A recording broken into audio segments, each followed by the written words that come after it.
IOCL உடைய admin card வந்து release பண்ணியிருக்காங்க. நேற்றே ரிலீஸ் பண்ண இதுதான். அட்மின் கார்டு எப்படி டவுன்லோட் பண்ணணும்னு நான் சொல்கிறேன். உங்களோட யூசர் ஐடி, அதாவது உங்கள் இமெயில் ஐடியில் யூசர் ஐடி இருக்கும். அந்த யூசர் ஐடியை யூஸ் பண்ணுங்கள். பாஸ்வேர்டை யூஸ் பண்ணுங்கள். யூஸ் பண்ணிங்கன்னா இது வந்து பார்த்திங்கன்னா ஓப்பன் ஆகும்.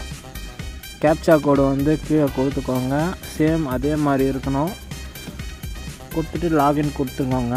ஃபஸ்ட்டு நீங்கள் எல்லாமே செக் பண்ணிக்கோங்க. உங்களோட டீட்டெயில்ஸ் கரெக்டாக இருக்கான்னு ஃபஸ்ட்டு செக் பண்ணிக்கோங்க.